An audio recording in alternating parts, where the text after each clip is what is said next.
All right, welcome back to the Render Bar. Today's episode is titled The Art of Lunch. That's the interpersonal communication in the workplace, the times of bonding with your coworkers, getting to know each other.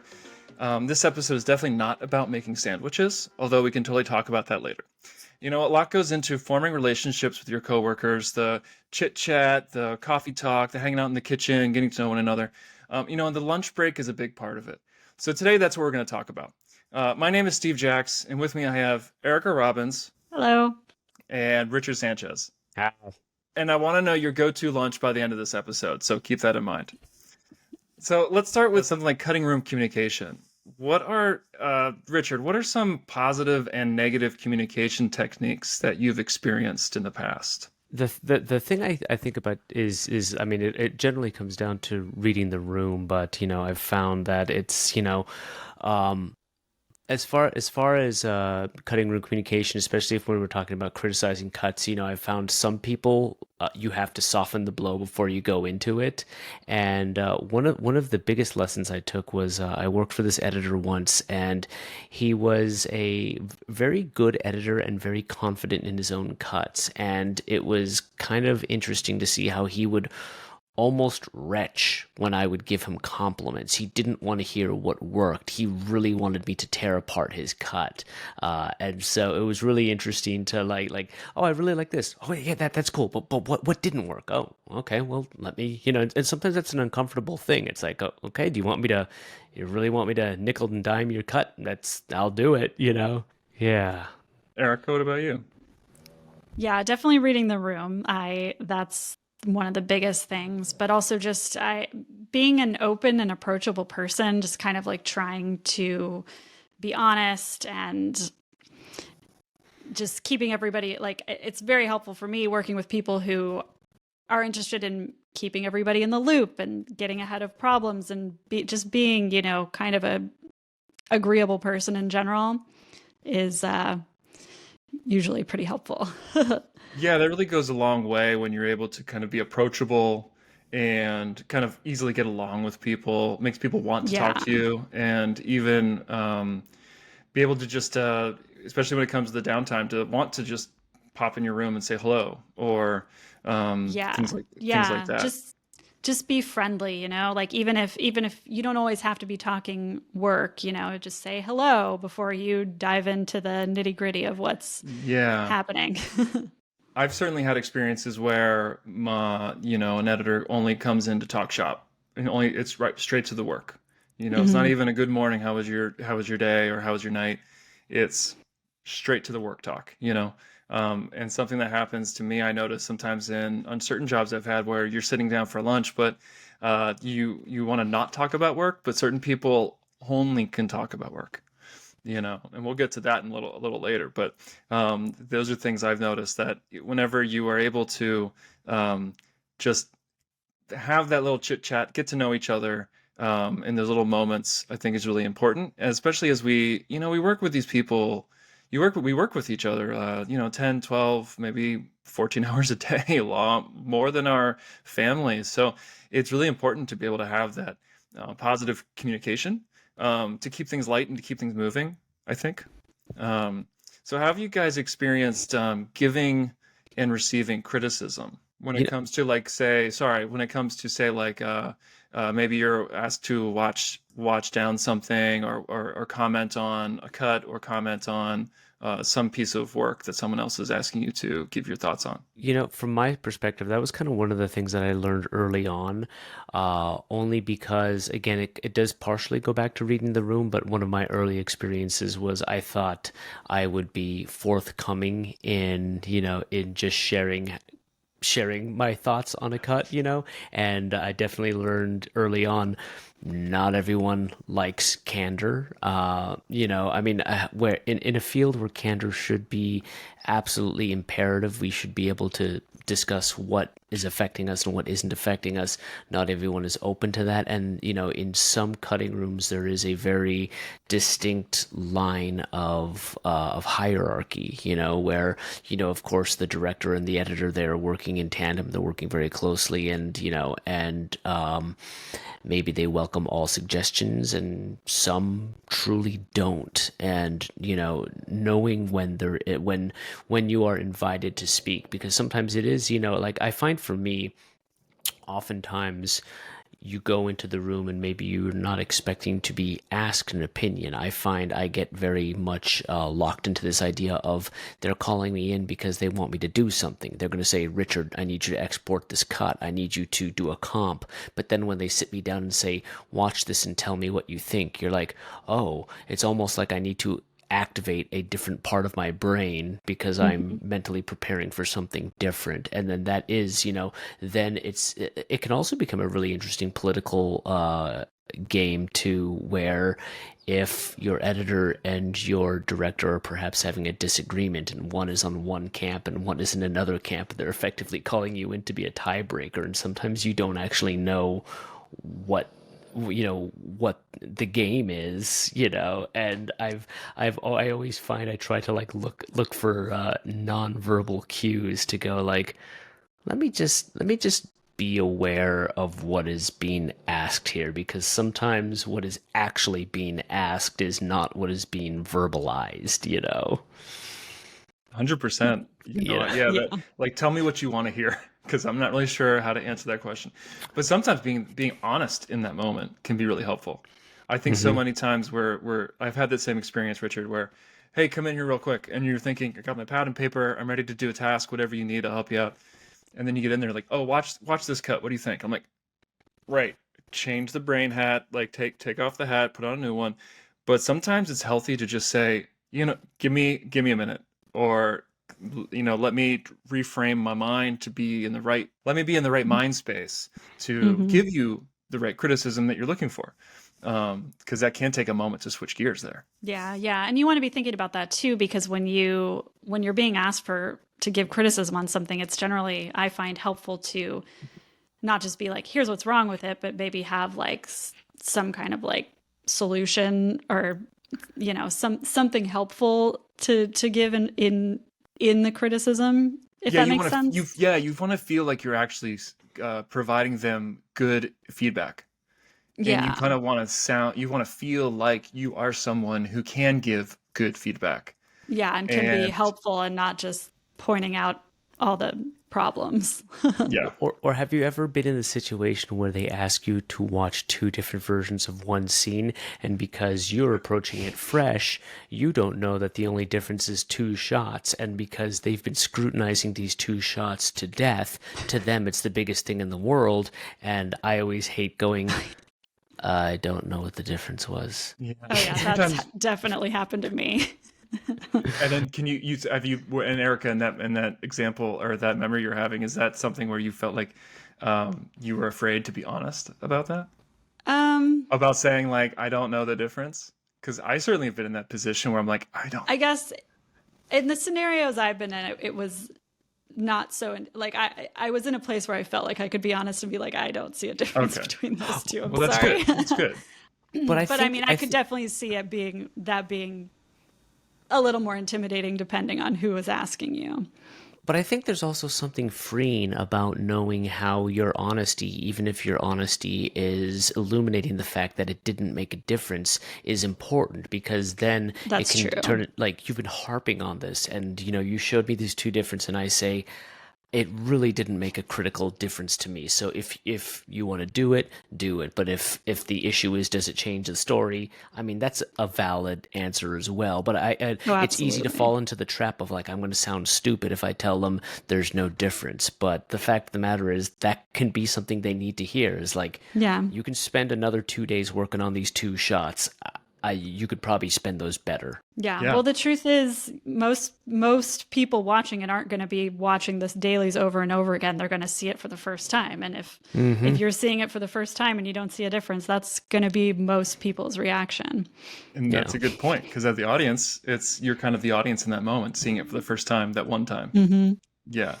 I know I've had so many moments where I'm in my head too much. I'm in this, they asked me, I'm being asked to come in the room, and I wasn't really prepared mentally to be watching a cut. And so now I'm in my head about, I got to have a good answer and I want to sound smart. But I've learned over all these years that it's almost better to be honest that you don't see a difference or you're not really Hmm. sure yet. I need to watch it again and be open to saying, hey, can I watch that one more time? Well, and I think you've also hit the nail on the head too when you say like I want to sound smart, which is a trap in and of itself because it's like anytime you try to sound smart, you're going to not. It's Yeah. just like I think like honesty is so much more important, That you is know. so true. Like it's this was a non-diegetic sound which Oh were my meant to be the gosh. third and you're like yeah, you sound like a really awful film student. I have an example of there's a podcast I listen to that I've written in, I've emailed them a few times, just to, it's a movie review podcast and I like them a lot, and I say, oh yeah, I love that episode you said you talked about, and I had my thoughts on this. And I recall specifically an email that I wrote, and this isn't even a work thing. That's how bad this is for me. That I was so in my head about it. I have to sound like a smart film cinephile, so I have to like list these specific film directors that sound really class to make me sound really classy. And they read it on the podcast. I'm like, oh, I sound like a douchebag. I sound too full of myself. So I've definitely had those moments where you're thinking you're thinking too much. You know, I would even argue that even doing this right now on the podcast, it's like I'm a bit in my head. I can be in my head too much and not be just in the flow, and just being and doing what we are, which is a big good metaphor for being in the cutting room when you're working. You're trying to feel on and look your best and sound your best, but just be yourself and be honest that, oh, I don't really know how to answer that question right now. Well, it's like, like the challenge of trying to be in the moment. And, it's like there's a million reasons. Like everything about editing, you want it to be intentional and provocative, but, that can also be a trap because it's like, yeah, well, now you're going to spend 45 minutes just going this shot or this shot, this shot, or just, and I Yeah. loved, there was this great bit of advice that Eddie Hamilton used to give where he talked about just cut it, just put it in the timeline and move on. You can fix it later. And I always loved that because I found like when I would cut my own short projects, I would just have an anxiety attack looking at my bin of dailies, and then I'd start cutting things together, and I'd go, they're working pretty decently, and it's like, and if it bothers you in a week, then swap it out, and but if Yeah. it doesn't, you're like, well, I guess maybe my instincts are good, and that's like a confidence booster. Hmm. It's funny. It's funny, like that we're talking about, the title of this podcast being The Art of Lunch, and we really aren't even talking about lunch yet, but all of this has to do with the communication. And when you don't get that moment to sit and talk during lunchtime, you don't really get the chance to get to know your peers as people. Because right now Hmm. we've been talking a lot about an editor asking you to come in the room and give you ask for critique or your thoughts on a cut or something else like that, and that's all work mode, you know.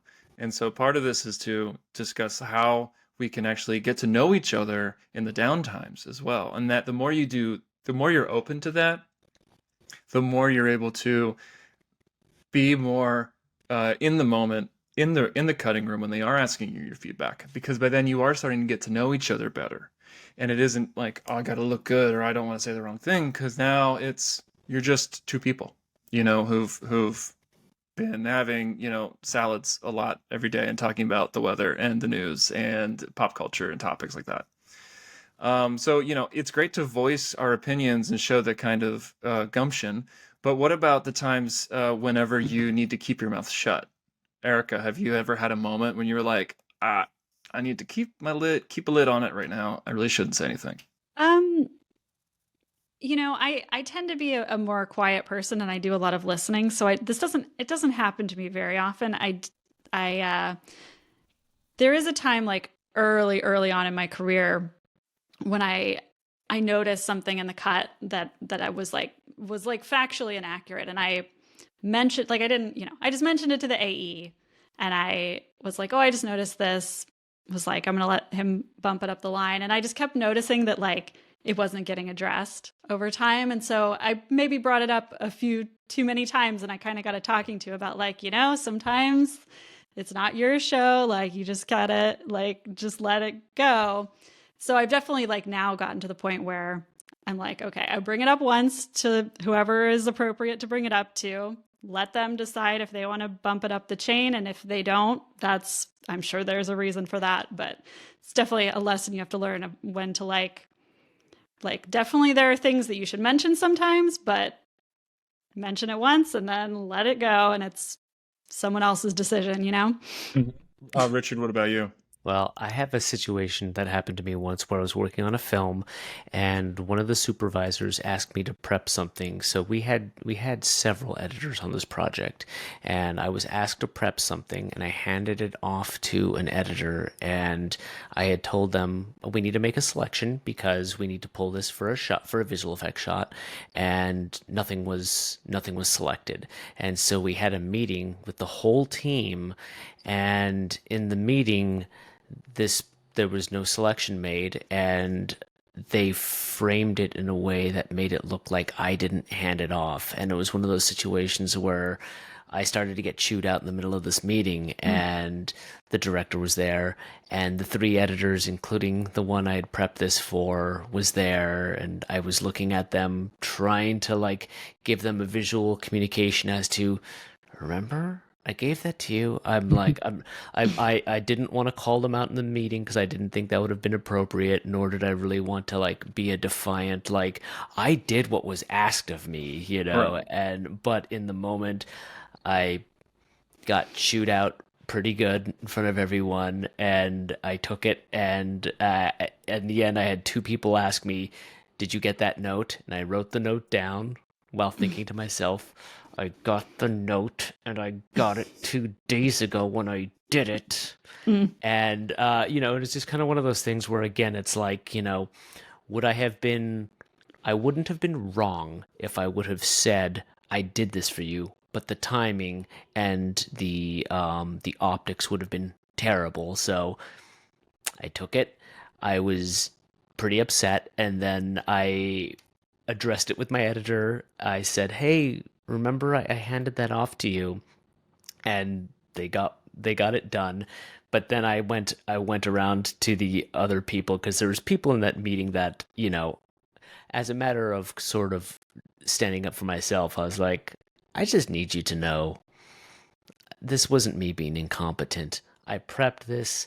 I've discussed it to everyone so everyone knows where it is and it's in action. But, there was a sense of when the time is right, I kind of needed to defend myself a little bit. But there's a time and a place. And when you're in the room, sometimes that's just not the time and place. Yeah, you don't want to make a spectacle of yourself or Yeah. call attention to something else. Just leave it, let it go. And it's hard and it Yeah, it's sucks. hard though. Yeah. Mm-hmm. Mm-hmm. Yeah. I've had times where when I've said things and I wish I didn't, similar to Erica, what you're saying, like something's kind of bugging you and you kind of want Hmm. to raise up the flagpole, but in reality, you're the only one that it's bothering, or the adverse where, a colleague of another visual effects editor I'm working with mentions under me, mentions something about a visual detail in the visual effects shot that needs to be addressed, and I'm like, maybe that's something we should note, but I'm not quite sure. Maybe there's just more work for us. And I mention it, and then I Hmm. realize, you know what? I shouldn't have. That's just, they're beyond it. They're ready to move on from this shot. And sometimes understanding when to mention, let's add more work, and understanding that it's more work to be done to the shot versus just saying, you know what? Great note, but we're going to move on, and knowing to not raise it up the flagpole. Like if it's a person above you, Erica, on that scenario, they have to choose should they send that note up the ladder or not. Yeah, Th- There's exactly. something there's something about discreetly pulling someone to the side and say, "Hey, I noticed this. Someone brought this up, and I see their point. It could kind of be a thing, but I also recognize that we also just finalized that shot. So I get it if you don't want to unfinal it. All I'm saying is we saw this, so I'll leave the choice up to you." You Hmm. know? Yeah. And speaking of those, maybe sometimes it could be a mistake of saying something you shouldn't have. How have you both owned up to your faults, Erica? How have you owned up to it whenever you made that kind of oh crap, I shouldn't have said that. Well, I guess it's definitely it can be really hard to admit that you've made a mistake. But I've actually found that honestly, the sooner you admit to it and try to correct it or apologize or fix things, the better. Because the longer you like let something go, it's like I feel like I've gotten much better over time at even if I say something and then immediately realize like, oh, I shouldn't have said that, I will just say, I'm sorry, I shouldn't have said that. Ignore me, Hmm. or, whatever. Just like play it off as a joke, or depending on the situation, just kind of be like, oh, I'm sorry, I made a mistake. How can I fix this? Just really generally like the easiest thing for me is to just admit it as soon as possible and try to correct it. Completely. I've had experiences where when I was younger in my career, trying to look good again, that example of trying to look like you know what you're doing. Thus, you make a mistake and you're afraid to admit it, so you kind of like try to sneak around it. And Hmm. then maybe they already know that you made the mistake, but you're not saying it and they kind of know, and it depends how close that relationship was. I had a specific memory where it was somebody that we didn't really get to know each other very much. It was like just work, and made a mistake, and I didn't really want to own up to it because I felt intimidated by the crew that I was working with, So I didn't really want to own up to it, and then I regret like I should have just owned that I, you know, exported those quick times wrong or whatever it was that I did. I don't even remember anymore, but I Hmm. should have just owned up to it and said, "Yeah, I made a mistake. How can we fix it?" Because the other times where I've made big mistakes and just right away came up to everybody and say, "Hey, this happened. How do we let's put our heads together and fix this thing." Or say, "Hey, hang on for 5 minutes. Let me correct this or re-export this or fix this thing." And that goes a long way to then say, "Hey, we're all in it together," rather than Hmm. I'm trying to sneakily get around my mistakes, which doesn't help anybody. Yeah, it makes you look better when you try to admit it and solve it as soon as possible than try to Yeah. hide it. Yeah. And Rich, I'm sure I know you very well. You don't make any mistakes, so I think we'll just skip Never. you. I can't contribute to this conversation. You know what's really funny though, Richard, is that whenever you started with us on Stormcrow, I found it really interesting that because you're very smart and you know what you're doing, but I remember when you were starting with us, you would say things like, "Oh, I'm really sorry, I'm really slow and I'm still learning this and that." I'm like, "Oh, you're fine. Like, what are you talking about? You're great. Like, you're fine." I just started to show last week where I'm working with a new crew and I'm not the lead VFX editor, so I'm helping out another team. So I'm having to learn someone else's workflow. And I suddenly am thinking of you, Richard, when specifically you were like, "Oh, I'm so slow, and I keep, I'm sorry." You were just being so sweet about it. You know what I mean? Because I know you wanted to do a great job. That's how I took it. And I find myself doing the same exact thing, and I'm like, Richard did the same thing to me. And that's like, but it's because you respect the work and you respect the person you work with and you want to do a good job and you want to be quick and efficient. But it does take time to learn a new workflow. And especially like what I'm doing now is kind of joining mid show on a project. So it's like, give me a minute to wrap my head around it and then I'll be faster and then it'll be smooth. Yeah, I think there's something about getting in front of it too. If you can catch it before anyone else catches it, I used to think if I can catch it before anyone else sees it, I can just pretend it didn't happen. And it's like the fact of the matter is maybe you will, maybe you won't. Hmm. And there's something to be said about, oh, that there was something, I don't know if you saw it, but it was a mistake. It was my fault. I fixed it. But there was one thing that happened to me recently, and I was beyond embarrassed about it, where I made an export, and due to a series of errors, I had an export, and we had the dreaded media offline in this export, and it was one of those things where I discovered it at the same time that myself and my editor discovered it, and it was one of those things where like there's just no way around it. I was like, that was 100% my fault. I'm not entirely sure how that happened, but I will find out how it happened, and I will make sure it never happens again. And, it took me a little while to discover there was an issue with how footage was getting sunk, and we eventually got to the bottom of it, and it got corrected. But it is like one of those things is like, there's there is a distinct contingent of people in the industry who are unreasonable and will treat stuff like that like we are professionals and we have to do this and but most people are reasonable and have been there. And my thought has always been like, if I'm Hmm. working with that person who's expecting perfection all the time, I simply can't give that. And if you gotta fire me, you probably gotta fire me. But most Yeah. people, it's just like, if you can just understand, I screwed up and I'm not going to pretend that I didn't. I will endeavor to not. The last thing I ever want to do is make my editor look bad. I certainly don't want to make anyone I work with look bad. And you go, I'll fix it, and if that's good enough, then let's we'll fix it. Yep. I had an experience similar to you, Richard, with the media offline, but a little different. I wish it was just media offline. I Oh was working on a no. film where we had I was the only assistant editor on this small low budget film, and we did a screening. It was back in New York, and we did a screening over at Technicolor, and it was like a friends and family screening. And I don't know what in the world was thinking prepping this cut, but for some reason we were working in Final Cut Pro 7 as well at the time. And for Wow. some reason, this was early on, and I thought that the best way to export a QuickTime would be of your cut would be to like collapse all your tracks in your export. Like collapse Mm. it's like one track, like flatten everything. I don't know why. Like I think I was just trying to find that might be faster to export it like that, rendering time or something. I don't know. Really stupid. But what I learned was that you can't just gang everything at each track and collapse each one on track 5 to track 4 to track 3 to track 2, because what happens is there's one little gap of slug that gets grabbed and it overwrites picture. And so what had Hmm. happened was we have the screening, everything's fine, everything's fine.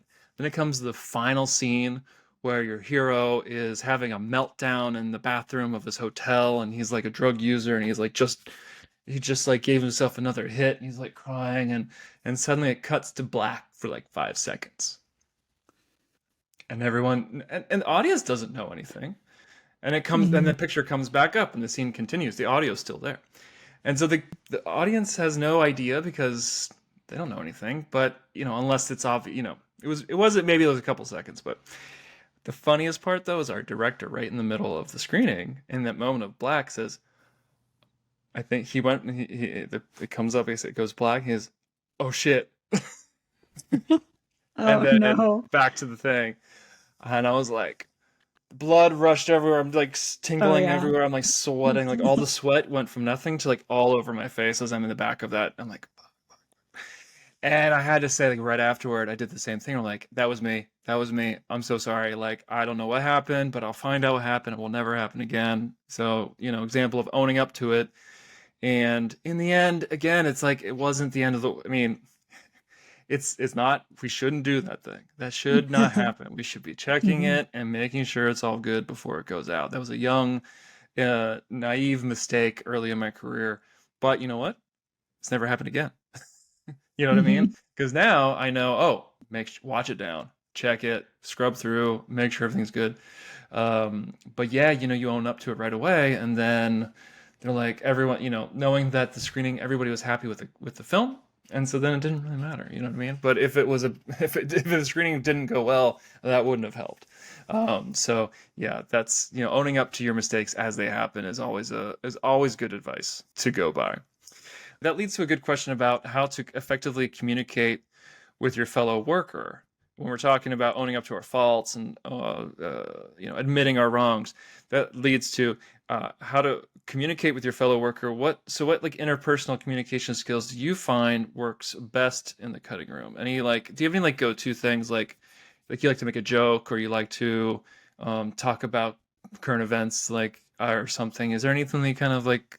Is there any go-tos that you guys have when you're talking to your coworkers or maybe an editor or someone? Yeah, I think it's helpful to have a good sense of humor and just to kind of just try to be I try to be a positive person and always look at, even it's nice, I guess for me, if I'm in a bad mood to go to work and see other people who are in a good mood. So I generally try to be kind of a positive influence and just raise the morale a little as much as I can. Cause, I can get really busy and really intense sometimes working long hours and people get tired. And so I try to be relatively positive and I try to make jokes, especially because that can help ease tension when things get stressful. Yeah. I'm just picturing you, Erica, walking in the office because we obviously, the three of us never worked together in an office. We only Yeah. worked virtually, right? So I'm now in an office. I'm just picturing you, Erica, walking in every morning, like, you got coffee and donuts for everybody, like, hey guys, good morning. How are you? And everyone's like, "Arr." And then you walk by and it's like the sunshine and the rainbows and the flowers come out, and you're like, oh, I feel so much better now. Thanks. The Yeah, I bubbly mean personality, which is what that's you what I'm have, aiming which for. is great. Yeah, yeah, yeah. But Not Um, always donuts every day, but I know. sometimes. We just had donuts yesterday for Halloween, and it was like all like two giant boxes of Randy's donuts, and I'm like, we did Oh, not need nice. this ooh, many donuts. There's not that many people in this but office. it's Randy's. Yeah, it was good. I had one that had bacon and like maple Mm. bacon on top of a donut. I'm eating it like there's bacon on this. I'm Mm. sensing bacon. It was a surprise, but it was delicious. But tying that all back to lunch, though, it's funny as far as communication goes. I find lunch is one of those valuable times where you kind of get a chance to learn about the person behind, the persona, and especially if you're working with an editor who has a reputation, and I mean that in the most positive way. But for example, you've worked with an editor who's worked on big films, Oscar nominated films, these kind of legendary editors. It's always interesting to learn the person behind them because I always find if I would meet these people at like, at an event, I would be, like, oh, I'm so happy to meet you and I really love your work. But then you kind of go, oh, you're a funny person with kind of a twisted sense of humor. But also I find then when you kind of, my Achilles heel is sports. I know nothing about sports. So if my editor likes to talk about sports, I have nothing. But I remember one of my editors. I mean, we just had very similar senses of humor. We laughed at, very macabre, dark things. And so I find those are the kind of the nuggets you save because that's what's really valuable. Like when you get called into the room and the avid crashes and you're trying to kind of smooth the waters and keep everyone positive while you're just like, oh, let me fix this thing. And they were in the middle of a cut and now they're all kind of pissy, like, oh, what was that thing that made them laugh? Maybe I can, you just like all of that stuff is like really valuable because there is something to, you're trying to keep the flow moving. Yeah, I have a friend who's really good at that when it comes to he's really good at chit chat and telling stories. And he's good in that crisis mode. So if something like that happens, he could probably, lighten the mood by mentioning something else, Hmm. which is very effective for sure. Yeah. Um, yeah, yeah. I was just gonna say, I remember now that I had an example of, back in New York, I would work at 1619, and they had on Fridays they bring around the drink cart at 5 o'clock, and they have Mm. that, to get like the camaraderie between all the different cutting rooms, because you'll be working at like an edit like an edit suite where you'll have many different shows cutting at the same time. And Hmm. so they'll have like the drink cart go around or just have drinks come out at the kitchen. So everyone pops out of their office, kind of has a little mixer just to get to know everybody. And I remember it was one of those, I think, where I met the editor, Steve Rosenblum, who cut Braveheart, among many other things. And just being able to just chit chat over a beer about him telling me about what it was like cutting Braveheart and cutting all those action scenes back in the 90s. I'm like, this is cool. And I was young and just kind of starting out and hearing the tales of other editors working on their past projects or just what they're like as a person, because in the end it's like we're all just people. And you can put people, like you said, maybe put them on a pedestal, like, oh, you're this amazing person who did all these things, and then you like, oh, but you're kind of twisted. You have a weird sense of humor, but that's awesome. Or you realize they love sports. I'm like, I don't know anything about sports. I've certainly had that. I'm like, they love baseball. I don't have anything to talk about with baseball at all. You know, and then you could feel like, oh, I feel left out or I feel excluded because I'm not able to talk about that thing.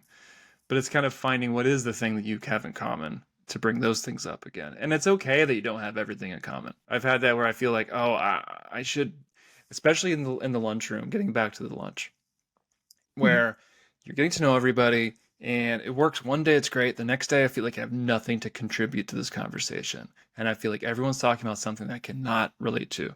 And you feel like you have to immediately make best friends with people, because you're starting a new job with all these new people, knowing that you have to like work together really well. You want to get there really quick, but the reality is like you will have good days where it's going to be a great day talking about a lot of things, and then another day it's like it's just kind of work. Everyone's tired, and they're not going to be. You may not have anything to contribute, and that's okay, especially for people starting out and they're young and they are just trying to get to know everybody.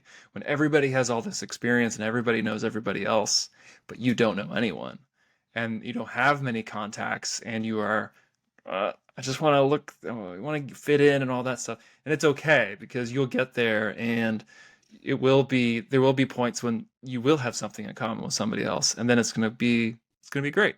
And, that will just continue on from there. But Well, and in those I instances, do love, oh, yeah. sorry. No, go ahead. Well, I was just going to say, in those instances too, like even if you don't necessarily have something to contribute to the lunch conversation, just showing up and just like being generally friendly, like eventually you'll start to join the group, Like it's easy to be like, oh, I don't have anything in common with anyone, so I'm just going to eat at my desk or whatever. But then you never are going to get to know anybody. That's never a good idea. Yeah, I've no. had jobs where, everyone's meeting at lunch except for one or two people, and you're like, why do they never come out? Like Hmm. I know that they're working, but like everyone is out, everyone else is here, and sometimes it sets the tone for the cutting room. If your editor Hmm. says, or if your producer says, your post producer is like, nope, we're stopping for lunch, everyone is now, that's what we're doing. But if it's like only the assistants are stopping for lunch, but your editor is still working through lunch every single day, it's like, so if you're working and you need me, does that mean I have to stop eating lunch? And sometimes that's been the case. Like, well, that Hmm. doesn't feel great because now I don't get to know you, and other people don't get to know you as a person. You're just a worker. It's just work, work, work. And Hmm. that sets a weird tone in the cutting room for me when I've had those experiences. Well, Yeah. it's your time to be human, and the fact of the matter is, kind of like you talked about earlier, Steve, is some people love to continue to talk about work, whether it's the project you're currently working on, and maybe you have something fun to say about the project you're working on, and maybe you are just kind of still sort of working in the sense that you're talking about the scene you're working with, and even that can be enjoyable too. And some people, also going back to reading the room, some people like, I can talk about a movie that's playing in theaters right now. I can talk about a TV show. Let's just not talk about work for a half hour. And it's Yeah. always like there is something about that. But yeah, just being with your team and and just having laughs. I mean that's always and kind of to your point, Erica, too, is like when you don't necessarily have something to say, but you do become a part of that group. Like sometimes there's something to be said about like, oh, here's the person we can kind of josh them because we're going to make a joke that they're not going to like, and we can like, yeah, but there's something like, even if you're the butt of the joke at times, sometimes it's like, yeah, but you're part of the crew, you're it's Yeah. like we tease you because we like you, and there is something very magical about that. It's that rite of passage a little bit, and also that it's okay if you have nothing to say. I had lunch the Hmm. other day because again, I just got back. I'm in the office as of last week on a new show, and we're having lunch together, and it's great, coming from working from home where you're just going to eat whenever Yeah. you want or whatever. Hmm. And everyone's sitting down together and you're taking a half an hour to just chit chat. And one day, noticing the one day, you know what? It's okay if I don't have anything to say. I don't have to contribute. And especially when I see other editors who are quiet, like it's kind of like wait for the right time to say the right thing rather than talking too Hmm. much. Just because you have a mouth doesn't mean you have to share your opinion. Especially if you want to, get on the right good side of people. And that's the other part of that, like interpersonal skills. Wanting to be agreeable, likable. People like to be around you, but if you're always giving your opinion, eh, that's not so great, especially if people aren't agreeing with you, you know. Um, Yeah. so that's Well, like something. It's okay not to say something. 50% of a conversation is listening, right? Yeah, I guess so. Yeah, you know. So that thing is that's all good advice, I think, for especially for young people when they're getting into this and who may feel uncomfortable and want to just stay in their office because some people are just going to do that. They're just going Mhm. to work and do their own thing. But if you're looking to get to know people, make sure you have lunch with everyone else, and get to know people. I think that's the most important thing we could do. It makes your day go a Yeah. lot easier. And like also like over time, how you chip away with people. Like there's also nothing wrong with like being a big fan of the people you're working with. Like the biggest example I always think of is, having been lucky enough to have been a part of Bill and Ted Face the Music, and that was directed by Dean Parisot and edited by Don Zimmerman, the same team who directed and edited Galaxy Quest, which was just a staple of my childhood. So I mean, there was something about getting to know them over a certain amount of time to like, hey, like, oh man, I love that film. Like, I'm so interested. And, they're telling me all these stories about like, oh, that's so cool. All these like, insider, Yeah. things. And there's something like there is, because when you're a random fan person on the street, it's like,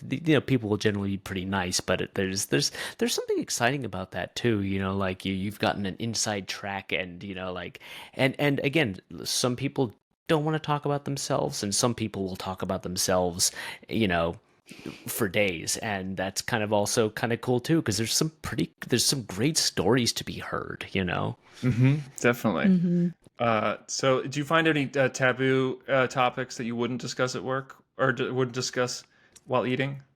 I I mean, guess just politics is like, always dangerous. yeah, Hmm. right. Because you never really know who. I mean, a lot of times in this industry, people do have a lot of similar views, but not always. So don't always assume that people agree, have the same viewpoints as you. Um, I always say stick to, hey, what's a good movie?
No limit. Nice. Uh, $15 price limit.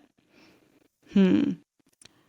It's been so long since I've had lunch in an office that now I have to like remember what my go-to lunch was. I Yeah. guess I should go with Mendo, which I don't think they even have this sandwich anymore, the study of heat. I heard they I got rid of miss it, that. It's gone. but that's a good one. Okay. So I'm gonna go Uh, with that. Great. Richard, what's your go-to? Godmother Bay Cities. Oh, is that the Well, Oh, that's a good one too. nice, that nice. is, oh, I I never go. work over there. oh, it's I go simple. Just like give me. I try to stick with a nice salad because I try to be healthy. We just had sweet green today, so I went with my guacamole greens. It's always get that. But what I tried to not eat, and I've learned my lesson the hard way. We go Italian, when I was young, I like, oh, I'll get the pasta, get this big pasta meal. Oh, Oh yeah. you're asleep by like three Yeah. o'clock. You do not want mhm. to do anything else. That's like the one thing I will never get pasta anymore, at work for sure. We had Yeah. one Or like job a where on Mordecai, our director, David Cap, great guy. He would order like family style Chinese food all the time, and we'd have like this whole spread for everybody, and it was always a great because everybody took home leftovers. But Richard, what's the one thing you wouldn't eat? The one thing I wouldn't eat. Uh, what is the one thing I'm pretty open food wise. I think it would make me nervous. It's like if you're warming up your own food in the office, yeah, I think that the rule is no fish. You know, Very true. Very true. if you get like the fish curry from Trader Joe's, which is delicious by the way. Yeah, but if you do that in the office microwave, you're probably in trouble. Definitely. It's funny. I have a friend who is a big foodie. I realized like we probably should have had on a foodie for this episode now that I realize it. Yeah. Because you mentioned specific locations for lunch. I'm like, oh, my buddy Alec would know exactly the best spot for this. If you're working at Fox, you go here. If you're working at Paramount, you go there. And I'm just like, whatever. I don't like to think about it too much. But guys, this has been great being able to talk about this little topic of what it's like working in post every day with your coworkers when we were working in the office. You guys will eventually again. Maybe, maybe not. Who knows? But the idea, because a hybrid, that's all I meant. But it's great to kind of get to know that those things are important. Getting to know your coworkers, chatting, the chit chat, that kind of talk is really important when you're breaking bread over a meal with your coworkers. Always good. So, thanks for listening to us again, yammer on about lunch today, and we'll see you guys next time on our next episode of the Render Bar. Thanks so much. Bye. Bye.